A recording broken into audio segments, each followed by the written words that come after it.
ખૂબ ચલાવો પ્રભુનો આભાર માનીએ છીએ આજના દિવસના માટે અને ફરી એકવાર તમે આપેલા તમારો સાથ આભાર માનીએ છીએ. ખાસ કરીને પ્રભુના વચનોમાં આપણે જવાના છીએ. પૂર્વના દેશની એક વાત છે અને પહાડ પર બહુ સુંદર એવું પ્રભુ મંદિર મંડળી દ્વારા બાંધવામાં આવ્યું અને એ જે ચર્ચ હતું એટલું આકર્ષક અને સુંદર હતું અને આપણે ગમે એવું ચર્ચ બનાવવામાં આવ્યું અને ચર્ચની ઉપર એક સાઇનબોર્ડ જેને કહેવામાં આવે જેમાં એનું મંડળીનું નામ લખેલું હોય અને એ પણ બહુ સુંદર રીતે લખવામાં આવ્યું હતું અને ચર્ચનું નામ કોમ્પ્રોમાઇઝ ચર્ચ. શું નામ હતું? સમાધાન ચર્ચ. હવે આવું નામ શા માટે પડ્યું? તો જ્યારે ચર્ચ બનાવવામાં આવ્યું અને ચર્ચ તૈયાર થઈ ગયું અને પછી નક્કી કરવામાં આવ્યું કે આપણે આપણા ચર્ચને એક સારું નામ આપીએ અને ત્યાં એ નામના લીધે બે વિભાગ પડી ગયા. કોઈ કે આ નામ રાખો, કોઈ કે આ નામ રાખો. એટલે બંને પક્ષ બહુ મજબૂત હતા અને એના કારણે બાળક સાહેબ વિચારવું પડે કે શું કરવું અને મંડળી તૂટી જાય, મંડળીના સભ્યોની પણ અસર પડે, મંડળી પર અસર પડે અને જે ખર્ચ કરીને એવું મંદિર બનાવવામાં આવ્યું છે એના પર એની અસર પડે એવી હતી. અને એટલા માટે બધી બાબતોનો રસ્તો કાઢતા સમાધાન ચર્ચ એવું નામ આપવામાં આવ્યું અને પૂર્વના દેશમાં ટેનેસી નામનું જે સ્થળ છે ત્યાં આ ચર્ચ આ બહુ જૂની વાત છે અને 20મી સદીની શરૂઆતમાં એટલે કે 1910-20ની આજુબાજુ આ ચર્ચ બાંધવામાં આવ્યું અને એને નામ સમાધાન ચર્ચ, કોમ્પ્રોમાઇઝ ચર્ચ એવું નામ આપવામાં આવ્યું. આજનો જે શાસ્ત્ર ભાગ આપણે વાંચ્યો એની અંદર આ જે બાબતો છે એ પણ છે અને ન્યાયાધીશોનું પુસ્તક તમે જો વાંચો તો ત્યાં ઘણી કેટલીક એવી બાબતો છે કે જેના કારણે ન્યાયાધીશોને પ્રભુ કરાવાય. વચનના દેશમાં પ્રભુ કનાનમાં તેઓને લઈ ગયો છે, વચનનો આશીર્વાદ આપ્યો છે. ઇબ્રાહિમ, ઇસાક અને યાકૂબની સાથે જે પ્રભુ કરાર કર્યો હતો એ કરાર પ્રભુ પાડ્યો છે અને હવે મૂસા અને યહોશુઆ નથી અને હવે ઇઝરાયલને માટે આગેવાનોની જરૂર છે અને ન્યાયાધીશોના પુસ્તકમાં આપણે જોઈએ છે કે ઘણા બધા ન્યાયાધીશોને એ પ્રભુએ આપ્યા જેથી કરીને તેઓ ઇઝરાયલના પક્ષમાં ઉભા રહે, ઇઝરાયલની આગેવાની લે અને જે સમયે જે કંઈ પણ બાબતોની અપેક્ષાઓ રાખવામાં આવે તેઓ પૂરી કરે. અને એટલા માટે ન્યાયાધીશોનું જે પુસ્તક છે એની અંદર આપણે ઘણા બધા ન્યાયાધીશોના વિશે વાંચીએ છીએ.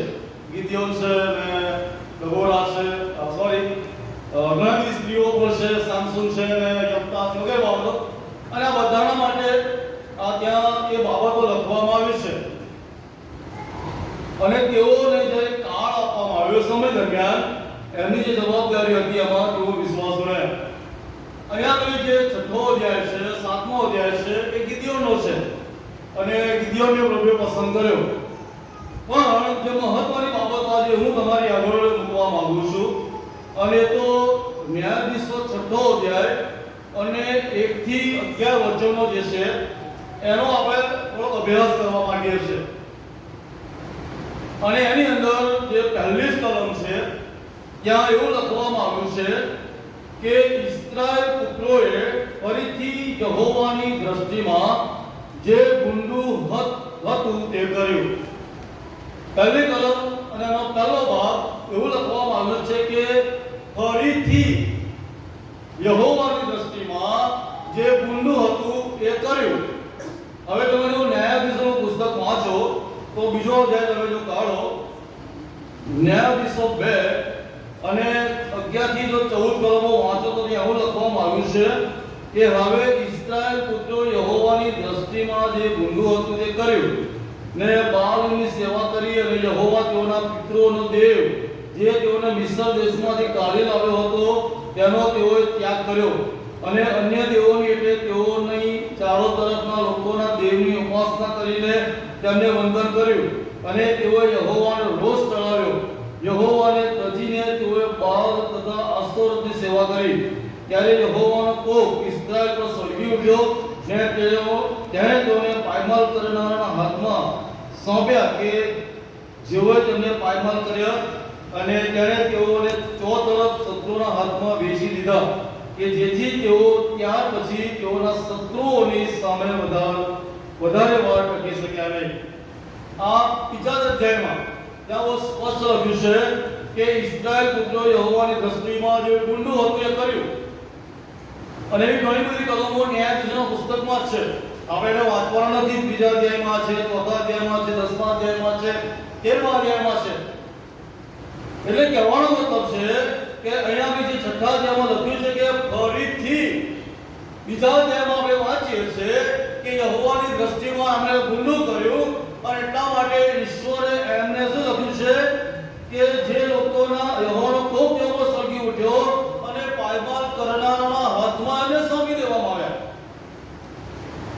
જ્યાં જ્યાં આપણે વાંચીએ છીએ ન્યાયાધીશોના પુસ્તકમાં અને તમે જૂના કરારમાં તમે જુઓ નિર્ગમન, લેવીય, ગણના અને પુનર્નિયમ અને હોશવા, ત્યાં ઘણી અવારનવાર આપણે આ બાબતો જોઈએ છીએ કે ઇઝરાયલે યહોવાની દ્રષ્ટિમાં જ્યારે ગુંડું કર્યું ત્યારે પ્રભુનો કોપ એમના પર સળગી ઉઠ્યો અને પ્રભુનો કોપ સળગી ઉઠ્યો ત્યારે ઈશ્વરે એમને કોઈકને સ્વાધીન કર્યા, ગુલામીમાં લઈ ગયા, માંદગી આવી અને ઈશ્વરનો કોપ કોઈક ને કોઈક રીતે એમની પર સળગી ઉઠ્યો.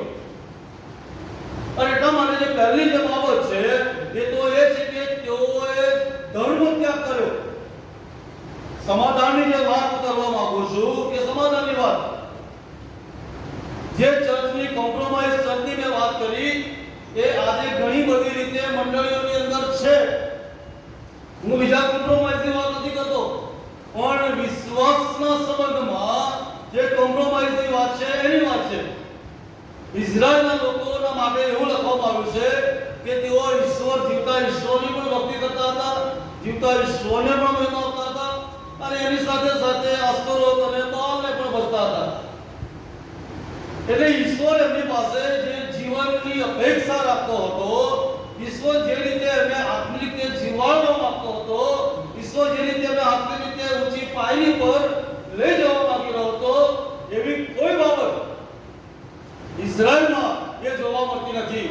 અને વારંવાર જે ઈશ્વરની દ્રષ્ટિમાં ઊંડું છે એ જ એમને પસંદ કર્યું. એટલે જે ધારા ધોરણો ઈશ્વર એમની પાસે અપેક્ષા રાખતો હતો એવો વિસરી ગયા. કોઈ પણ વ્યક્તિ કોઈ પણ બાબતના સીધે ત્યારે નુકસાન ન આવે ત્યારે ચેતી જાય. હું એક પલટણમાં હતો અને પલટણની અંદર એક કુટુંબની મુલાકાતે ગયો અને એમના ઘરની પાછળ થોડી જગ્યા હતી. એટલે ત્યાં એ અંકલ બેઠેલા મને કહે છે પાછળ આવી બેસો મારી સામે બોલ છું.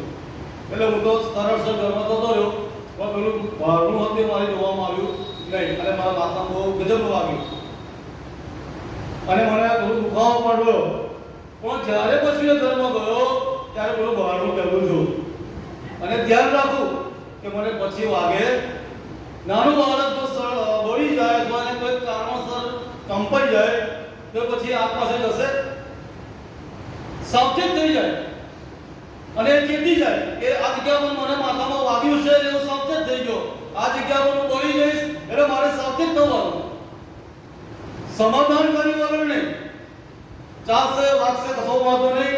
પણ ત્યાં આગળ ઇઝરાયલ માટે એવું લખવામાં આવ્યું છે કે તેઓએ ફરીથી ઈશ્વરની દ્રષ્ટિમાં જોવે છે કે ઈશ્વર કોપ છે, ઈશ્વર ક્રોધિત થયો છે, ઈશ્વરનો કોપ ઉઠ્યો છે, ઈશ્વરે વિદેશ તેના હાથમાં આપણને સોંપી દીધા છે, આપણી પાયમાલી થઈ ગઈ છે, આપણને નુકસાન થયું છે, છતાં પણ ફરીથી એનું એ જ કામ, એનું એ જ વર્તન. અને એટલા માટે વાલા સખ્યો એવો એનો મતલબ એવો થયો કે તેઓ ઈશ્વરના ન્યાય ચુકાદાને પણ ગણતા નથી. ઈશ્વરના ન્યાય ચુકાદાની અમને કોઈ પરવા નથી. ઈશ્વરનો કોપ સળગી ઉઠે, ઈશ્વર અમને શિક્ષા કરે, ભલે ગમે તેવો ન્યાય ચુકાદો આવે, અમને એની કોઈ પરવા નથી. બાઇબલ બહુ સ્પષ્ટ કહે છે કે યહોવાની દ્રષ્ટિમાં જે ગુંડું હતું હવે વિશ્વાસની જ્યારે વાત કરું તો બાઇબલની અંદર પ્રભુની દ્રષ્ટિ સભા શિક્ષક એવું કહે છે કે ભલા પર પણ છે અને ગુંડા પર પણ છે. સભા શિક્ષકની અંદર તમે કેવું છે એમાં વાંચીશું નહીં કલમ, પણ ત્યાં એવું લખ્યું છે કે પ્રભુની દ્રષ્ટિ એ સર્વ સ્થળ પર છે અને ભલા અને ગુંડા પર એની નજર છે. તો તમારું ને મારું જે વ્યક્તિગત જીવન છે એ વ્યક્તિગત જીવનમાં ઈશ્વર આપણને જોઈ રહ્યો છે. ઈશ્વરની દ્રષ્ટિ આપણા પર છે. બાઇબલમાં યોહાનની સુવાર્તામાં નથાનિયલ વિશે પ્રભુએ લખ્યું છે અને એના માટે સાક્ષી આપવામાં આવી. બીજો અધ્યાય તમે વાંચો અને નથાનિયલ માટે કહ્યું કે જ્યારે તું અંજીરી તળે બેઠો હતો ત્યારે મેં તને જોયો. અને બાઇબલમાં ઘણા બધા પાત્રો છે, આપણે વાંચીશું નહીં, પણ આસા રાજા છે અને હિજકિયાનો સમય છે અને ઘણા બધા રાજાઓ કે જેના વિશે એવું લખવામાં આવ્યું છે કે તેઓએ ઈશ્વરની દ્રષ્ટિમાં જે સારું હતું એ કર્યું અને પ્રભુએ એમને શાંતિ આપી, પ્રભુએ એમને આશીર્વાદ આપ્યા, એમના રાજ્યોને પ્રભુએ શાંતિમાં રાખ્યા, ઘણી બધી બાબતો. પણ એવા પણ લોકો છે કે જેઓ ઈશ્વરની દ્રષ્ટિમાં ઊંધું કર્યું. શરૂઆત આગળ હોવાથી થાય, સંતાઈ ગયા, પ્રભુ આવ્યો અને પ્રભુને પૂછ્યું કે આદમ તું ક્યાં છે? અને એવા ઘણા બધા રાજાઓ છે અને ઘણા બધા સેવકો પણ છે. દેવાશીષે પણ તીમોથી લખે છે કે હાલા જગત પર પ્રેમ કરીને મને મૂકીને ચાલ્યો ગયો. એટલે ઘણા બધા પાત્રો એવા પણ છે કે જેઓ ઈશ્વરની દ્રષ્ટિમાં જે ભૂંડું હતું એ કર્યું અને એના કારણે તેઓના પર શિક્ષા આવી, કોપ આવ્યો. એટલે કહેવાનો ભાવ છે કે તમારું ને મારું જે વ્યક્તિગત જીવન છે એ પ્રભુ જુએ છે. ઇઝરાયેલ ઈશ્વરની પણ ભક્તિ કરતા હતા, અર્પણો પણ ચડાવતા હતા, દેવની આજ્ઞાઓ પાળવાનો પ્રયત્ન પણ કરતા હતા અને સાથે બાલ અને અસુરની પણ ભક્તિ કરતા હતા. એટલે આપણી ગુજરાતી ભાષામાં કહીએ તો દૂધમાં અને દહીંમાં. ઈશ્વરની જે દ્રષ્ટિ છે એ આપણા બધા પર છે. અને જ્યાં પ્રભુનું વચન આપણે કહે છે કે બધા અને ગુંડા પર એ સૂર્ય આપે છે અને વરસાદ આપે છે, પ્રભુ તો દયાળુ છે. પણ એની દ્રષ્ટિમાં બધી બાબતો છે. બાઇબલ આપણને એવું કહે છે બીજો કોરિન્થીયો 8:21 ની અંદર કે પ્રભુ અને માણસોની દ્રષ્ટિમાં જે સારું છે એ આપણે કરીએ. આવું એવું કહે છે. ત્યાં નાણાકીય બાબતો છે અને નાણાકીય બાબતોની વાત ચાલે છે, પણ ત્યાં ઘડી એવું કહેવામાં આવ્યું છે, પાઉલ કહે છે કે અમે પ્રભુની અને માણસોની દ્રષ્ટિમાં જે સારું છે એ કરીએ છીએ. અને જ્યારે પ્રભુ અને માણસોની દ્રષ્ટિમાં જે સારું હોય છે આપણે કરીએ છીએ ત્યારે ચોક્કસ પ્રભુ કૃપા આપે છે. અહીંયા આપણે ઇઝરાયલના માટે એવું લખવામાં આવ્યું છે કે ઇસ્રાયેલ પુત્રોએ ફરીથી યહોવાની દ્રષ્ટિમાં જે ભૂંડું કર્યું હતું અને 7 વર્ષ સુધી યહોવાએ તેઓને મિદ્યાનના હાથમાં સોંપ્યા. ધર્મ ત્યાગ કર્યો, પ્રભુની દ્રષ્ટિમાં ભૂંડું હતું એ કર્યું, દૂધમાં અને દહીંમાં રહ્યા, સમાધાનકારી વલણ સાથે ઇઝરાયેલો જીવન જીવ્યા. ત્યારે લખવામાં આવ્યું છે કે પ્રભુનો કોપ તેમના પર સળગી ઉઠ્યો અને 7 વર્ષ સુધી મિદ્યાનના હાથમાં એ તેઓને સોંપવામાં આવ્યા. પરિણામ આવ્યું, ગુલામીનો સમય આવ્યો. હવે મિદ્યાનના માટે એવું લખ્યું છે કે એમના જે ઊંટો હતા, એમના જે રથો હતા એ તો તીડ જેટલા, સમુદ્રના કાંઠાની રેતી જેવા. આટલું મોટું સૈન્ય મિદ્યાનનું. જ્યારે ઇઝરાયલ પ્રભુથી દૂર ગયો અને બળવાખોર હૃદય સાથે તેઓ જીવન જીવી રહ્યા હતા ત્યારે બાઇબલ કહે પ્રમાણે કે પ્રભુએ તેઓને 7 વર્ષ સુધી મિદ્યાનના હાથમાં સોંપ્યા. મારા પ્રિય સાથી ભાઈઓ બહેનો, ઈશ્વરનો હાથ જ્યારે ચાલ્યો જાય છે ત્યારે ગુલામી આવે છે. અહીંયા તમે બીજી કલમથી આગળ વાંચો. અને મિદ્યાનનો હાથ ઇઝરાયલ પર પ્રબળ થયો અને મિદ્યાનને લીધે ઇઝરાયલ પુત્ર પોતાનો સારો પુત્ર દીધી કલમ. અને એમ બનતું કે ઇઝરાયલો વાવણી કરતા ત્યારે મિદ્યાનીઓ, અમાલેકીઓ તથા પૂર્વના દેશ પૂર્વ દિશાના લોકો ચડી આવતા. એટલે તેઓની સામે ચડી આવતા, તેઓની સામે છામણી કરીને ઠેઠ જાજા સુધી જમીનના પાકનો નાશ કરતા ને ઇઝરાયલ પાસે અન્ન, ઘેટું, બળદ કે ગધેડું એવું કંઈ પણ રહેવા દેતા નથી. કેમ કે તેઓ પોતાના ઢોર તંબુ લઈને ચડી આવતા, તેઓ તીડીની માફક સંખ્યાબંધ આવતા અને તેઓના ઊંટો અગણિત હતા અને દેશને ઉજ્જવળ કરવાને તેઓ પેસતા હતા. આશીર્વાદ ચાલે તો ઈશ્વરની દ્રષ્ટિમાં જે ગુંડું કર્યું એના કારણે પરિણામ એ આવ્યો કે મિથ્યાનીઓ, અમાલેકીઓ અને પૂર્વ દિશાના લોકો આવતા અને આવીને જે કંઈ તેઓ વાવણી કરે, અન્ન પેદા કરે, એમના ઘેટા, બકરા, જે કંઈ પણ એમની પાસે ઈશ્વર તરફથી મળેલું હતું એ બધું જ લઈ જતા હતા. બાઇબલમાં ચોખ્ખું લખ્યું છે અને દેશને ઉજ્જવળ કરી નાખતા હતા. ગુલામી, ઈશ્વરનો હાથ જતો રહ્યો, ઈશ્વરની કૃપા જતી રહી, ઈશ્વરનો પ્રેમ જતો રહ્યો. એ ઈશ્વરની દ્રષ્ટિમાં જે ગુંડું કર્યું હતું એના કારણે કોપ આવ્યો, એના કારણે ગુલામી આવી, એના કારણે ઈશ્વર તરફથી આશીર્વાદ મળ્યો હતો એ આશીર્વાદ ચાલ્યો ગયો. વચનનો દેશ પ્રભુએ આપેલો, દૂધ અને મધથી નરમ છલમ વાળો દેશ પ્રભુએ આપેલો. આજે પણ એ આશીર્વાદ ઇઝરાયલમાં છે. એક નાનો તો દેશ આખા વિશ્વ પર જ્યારે કંટ્રોલ કરે એવો દેશ. પણ તમે જુઓ એ બધી ફળદ્રુપતા ઈશ્વર તરફથી મળેલા બધા જ આશીર્વાદો શું થયું? વિદેશીઓ આવ્યા. બાઇબલમાં તેઓ લોકો મિદ્યાનને સોંપેલા પ્રદેશ અમાલેકીઓ અને પૂર્વ દિશાના લોકો આવ્યા. શેતાન ઘણી બધી વખત જ્યારે ઈશ્વરની દ્રષ્ટિમાંથી દૂર જઈએ છે ત્યારે શેતાન પણ આપણને આવી રીતે એ નાશ તરફ લઈ જાય છે. આપણા કુટુંબોને ચિંતન કરે છે, આપણા બાળકો પર એની અસર થાય છે, આપણા વ્યક્તિગત જીવનો પર એની અસર થાય છે, મંડળી પર એની અસર થાય છે. ઈશ્વરની દ્રષ્ટિમાં જ્યારે દૂર જઈએ છે ત્યારે આ બધી બાબતો એ વાળા સાથીઓ આપણને અસર કરે છે. એ મારું વ્યક્તિગત જીવન હોય, મારું કુટુંબ હોય કે તમારું હોય, દરેક અમારે ઈશ્વર સરખો છે. અને એટલા માટે અહીંયા આપણે જોઈએ છે કે ગુલામી આવી, એ ઈશ્વરનો હાથ જતો રહ્યો, ઈશ્વરની કૃપા ચાલી ગઈ અને કોપ આવ્યો. બાઇબલ જેવું કહે છે કે પ્રભુ તો દયાળુ છે, કોપ કરવામાં ધીમો છે, કૃપા કરવામાં ઉતાવળો છે, વગેરે બાબતો.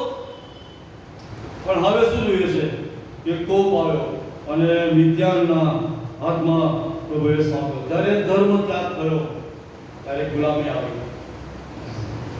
ઈશ્વરના ન્યાય ચુકાદાને ગણકાર્યો નહીં ત્યારે ગુલામી આવી. બાઇબલમાં ઘણા બધા પાત્રો છે કે સાઉલ રાજા, આદમ અને હવા, યહૂદા, ઇસ્કારિયોત, ઘણા બધા એ બધાના જીવન વિશે આપણે બહુ સારી રીતે જાણીએ છીએ. અને એટલા માટે એમની 6ઠી કલમમાં એવું લખ્યું છે 6 અને 6ઠી કલમમાં, અને મિદ્યાનના કારણથી ઇઝરાયલ બહુ કંગાલ અવસ્થામાં આવી પડ્યા. કેટલી ખરાબ દયનીય સ્થિતિ. ઈશ્વરની દ્રષ્ટિમાં જે ગુનો કર્યો એના કારણે પરિણામ એ આવ્યું કે તેઓની હાલત બહુ જ ખરાબ થઈ ગઈ, બહુ કંગાળ અવસ્થામાં આવી ગયા. દૂધ અને મધથી રેલમ વાળો પ્રદેશ. પણ હવે પરિસ્થિતિ એટલી એવી છે કે કંગાળ અવસ્થા, એટલે કે ગરીબી આવી ગઈ. ખાવા પીવા માટે કશું નથી. 1.5 લાખ મિદ્યાનો લઈ ગયા છે. અને આવી બાબતો આપણે જોઈએ છે. ત્રીજી બાબત એ છે, અને તો કલમ 2 માં એવું લખ્યું છે, અને મિદ્યાનનો હાથ ઇઝરાયલ પર પ્રબળ થયો અને મિદ્યાનને લીધે ઇઝરાયલ પુત્રે પોતાને સારો પર્વતોમાં કોતરો, ગુફાઓ તથા ગઢો બનાવ્યા. 7 વર્ષની ગુલામી પ્રભુએ આપી છે અને 1.5 લાખ લઈ જવાની વાત બાઇબલ કહે છે. અને એટલા માટે ઇઝરાયલના લોકો જે છે એ પોતાની મિલકતો અને પોતાના ઢોરોનું રક્ષણ થાય એ માટે સૌ પ્રયત્ન કરે છે. કોતરો બનાવ્યા અને ગુફાઓ બનાવી. દાનિયેલમાં અમે જોઈએ છે આગળ 11 અધ્યાય 6 થી આપણે વાંચીએ છે કે દ્રાક્ષા કુંડમાં એ ઘઉં છૂટતો હતો. એટલે પોતાની મિલકત, પોતાનો પાક, પોતાના ઢોરઢારનું રક્ષણ થાય એ માટે તેઓએ સૌ પ્રયત્ન કર્યા. ગુફાઓ બનાવી, કોતરો બનાવ્યા અને ઘડો બનાવ્યા, જેથી કરીને એમનો પાક બચી જાય, એમના ઢોરઢાર બચી જાય અને જે આશીર્વાદ એમને મળ્યો છે એ બચી જાય. સૌ પ્રયત્ન કરવામાં આવ્યો પણ નિરર્થક. એમણે બધું કર્યું, ગુફાઓ બનાવી અને કોતરો બનાવ્યા અને પોતે કેવી રીતે બચી શકે એના એમણે પ્રયત્ન કર્યા. પણ બાઇબલ કહે પ્રમાણે આગળની ત્રીજી કલમથી આપણે વાંચીએ છે કે તેઓ આવતાને બધું ખરાબ મેદાન કરી નાખતા હતા. એટલે પોતાના છે. બચવાના માટે, ઉપાયના માટે કે કોઈ પણ રીતે જે સૌ પ્રયત્નો કરવામાં આવ્યા એમાં ઈશ્વરની આધીનતા નહોતી, ઈશ્વરની આગેવાની નહોતી. ઈશ્વરની આધીનતા અને ઈશ્વરની આગેવાની સાથે જ્યારે આપણે પ્રયત્નો કરીએ છીએ ત્યારે પ્રભુ સફળ કરે છે.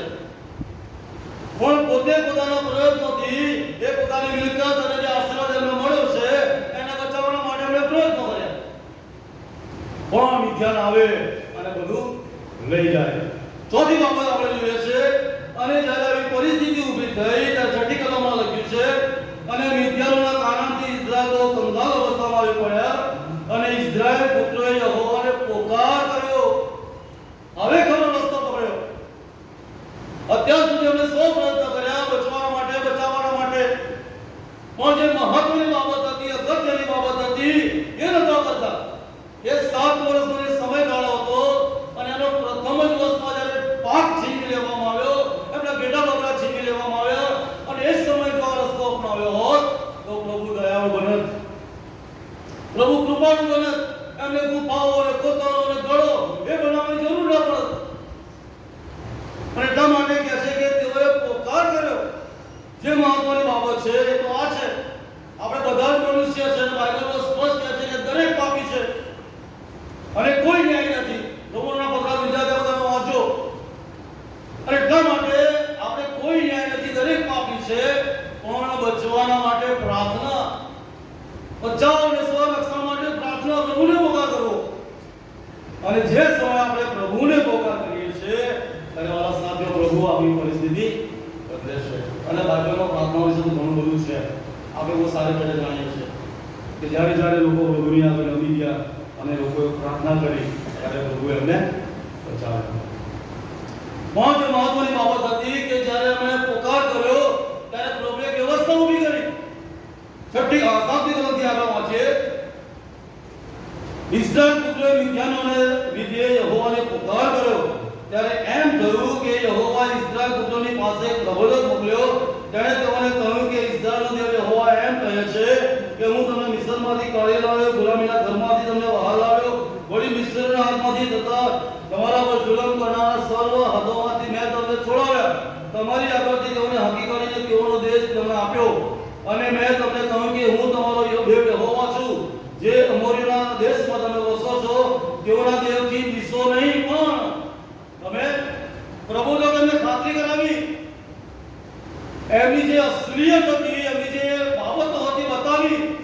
જે ખડકમાંથી એમને ખણી કરવામાં આવ્યા એ ખડક પ્રભુએ બતાવ્યો કે જો ખડક જ્યાં તમે હતા, જો પેલી મિસ્રની ગુલામી જ્યાં તમે હતા, જો પેલી મિસ્રની ગુલામી જ્યાં તમારા પર અત્યાચાર કરવામાં આવતો હતો, તમારા પર ભેટ ઉતારવામાં આવતી હતી અને બહુ ભયંકર પરિસ્થિતિ ઇઝરાયલ આપણે બહુ સારી રીતે જાણીએ છીએ. અને બધું પ્રભુ એમને યાદ કરાવે છે કે આ બધું જે હતું એ જો હવે તારી સ્થિતિ કેવી છે. હવે દૂધ અને મધથી જલમ છે મારા પ્રદેશમાં છું. અને મેં તમને કહ્યું હતું કે હવે તમે એ અસ્તરોત અને બહારથી દિશો નહીં, મારી બીક રાખો. આ પ્રબોધક દ્વારા એમની દ્રષ્ટિને ખોલવામાં આવી. એમને એમનું અસલી ચિત્ર બતાવવામાં આવ્યું કે તમે કઈ પરિસ્થિતિમાં હતા અને અત્યારે ક્યાં છો. મારા પ્રિય સાથી ભાઈઓ અને બહેનો, ઈશ્વરે આપણને આશીર્વાદ આપે છે. ઈશ્વર આશીર્વાદનો સ્ત્રોત છે. અને આજે આપણી જે કંઈ પણ પરિસ્થિતિ છે એ માત્ર ને માત્ર ઈશ્વર દ્વારા છે.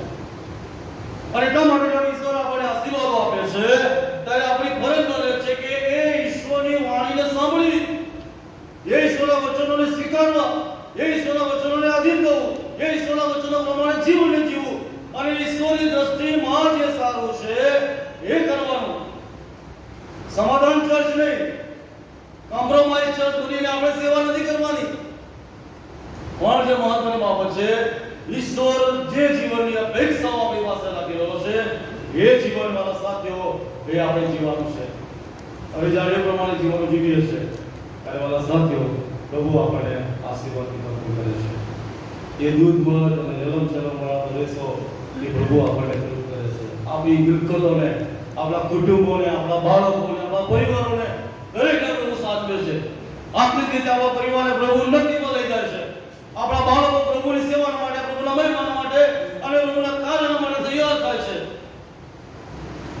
મહત્વની બાબતો વાલા સાથીઓ આજે વાલા સાથીઓ આપણા જીવન માટે છે.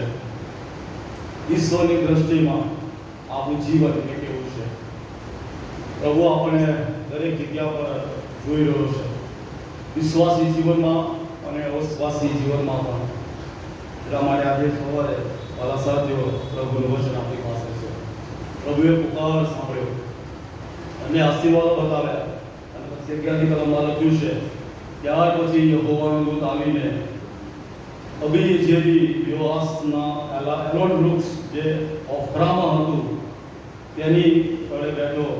તેનો દીકરો ગિદિયોન મિદ્યાનોની નજર ન પડે માટે દ્રાક્ષા કુંડની અંદર ઘણો જોતો હતો.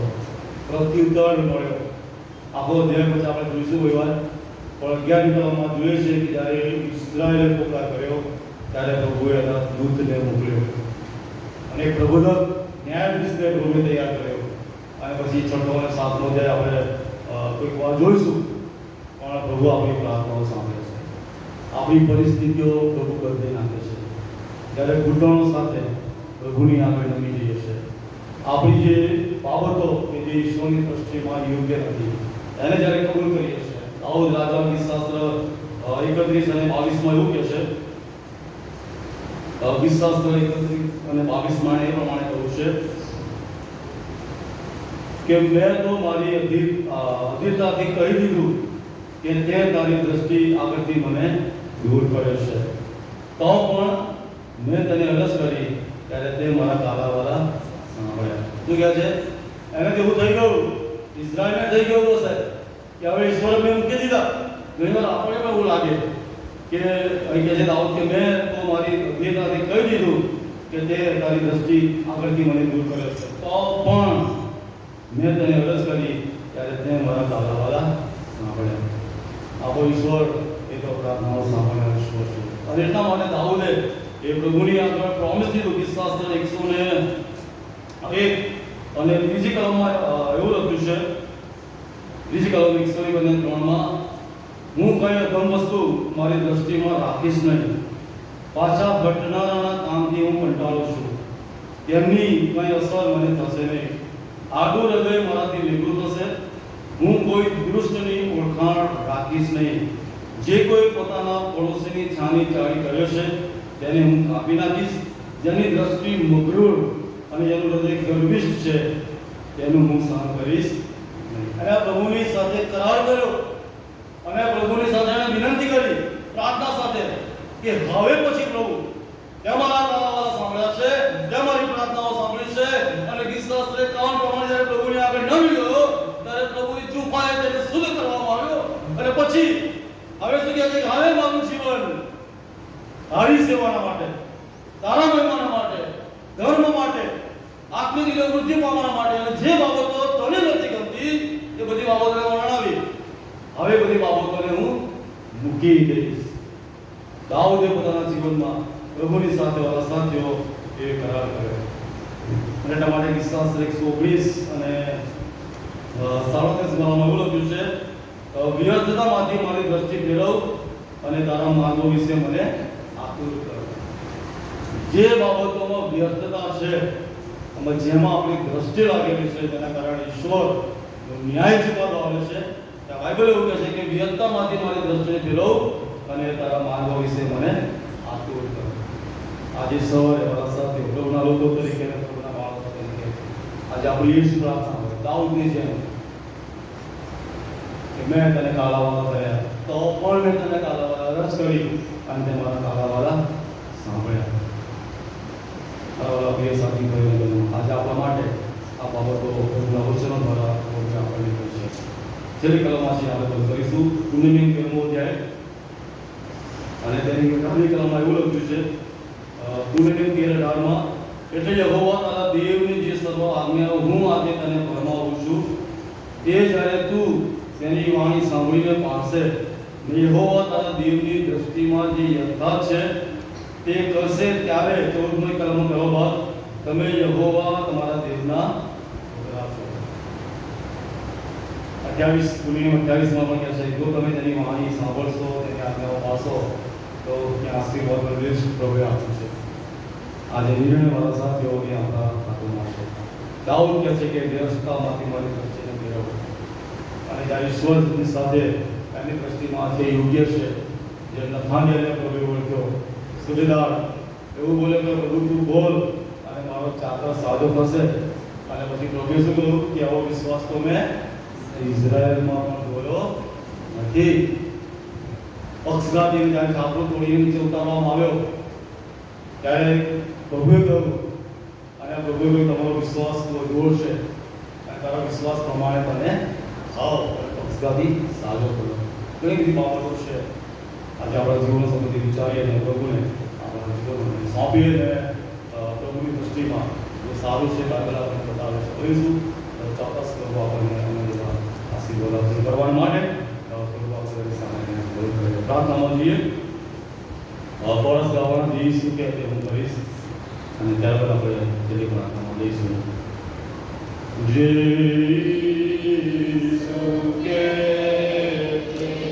હું કરીશ, જઈશું કે તે હું કરીશ, જઈશું કે તે હું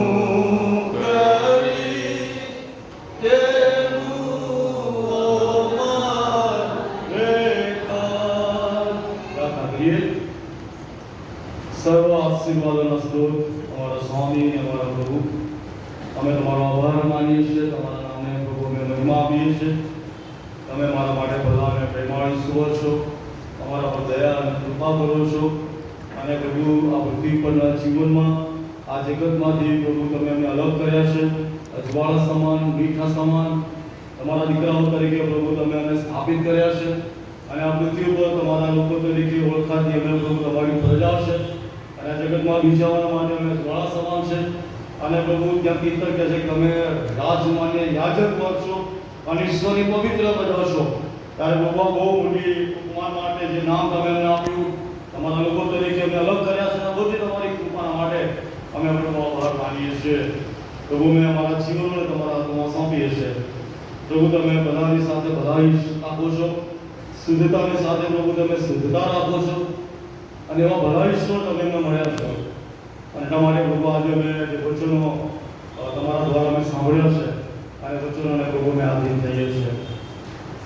અને વચનો પ્રમાણે પ્રભુ તમારી દ્રષ્ટિમાં જે ઉત્તમ છે, જે તમને ગમે છે, જે તમને યોગ્ય લાગે છે, અને જેના માટે પ્રભુ તમે અમને આ જગતમાં અલગ કર્યા છે, જેના માટે પ્રભુ તમે અમને આ પૃથ્વી પર તમારા દીકરાઓ તરીકે સ્થાપિત કર્યા છે, ત્યારે પ્રભુ અમે અમારી જાતોને આજે તમારા હાથોમાં પ્રભુ મૂકીએ છીએ.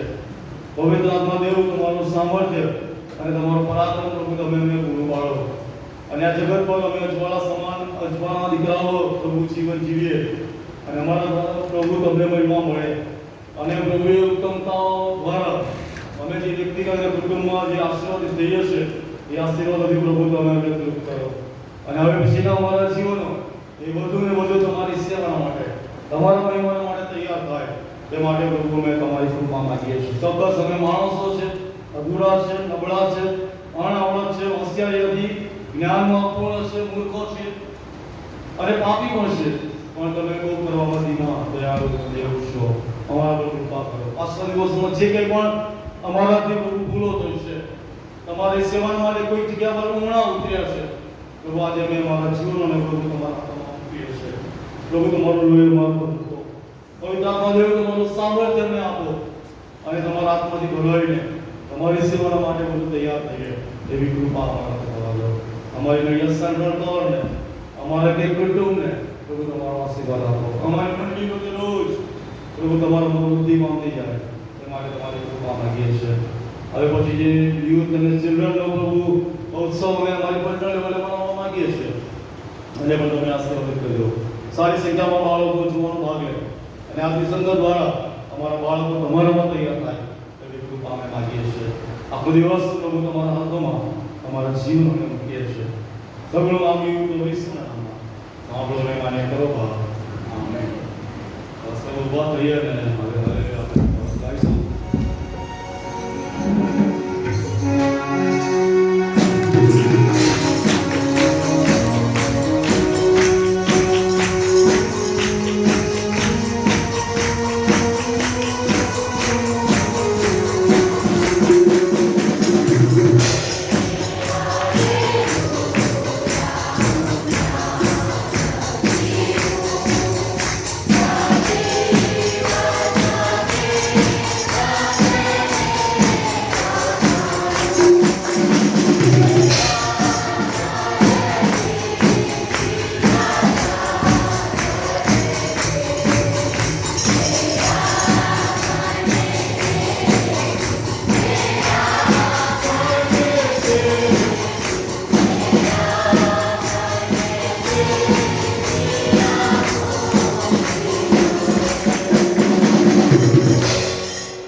દેવ બાપનો પ્રેમ અને પ્રભુ પવિત્ર આત્માની દિવ્ય બધી સંગત અને તેની શાંતિ સલામતીનો આશીર્વાદ અહીંયા જોડ બધા છે તેઓની સાથે અમારી મંડળી અને અમારા એક કુટુંબની સાથે અને જગતભરના વિશ્વાસીઓની સાથે હમણાંથી લઈ અને સદા અને સદાકાળ સુધી હોય. આમેન.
બાળકોને અત્યારે મૂકી જવાના છે.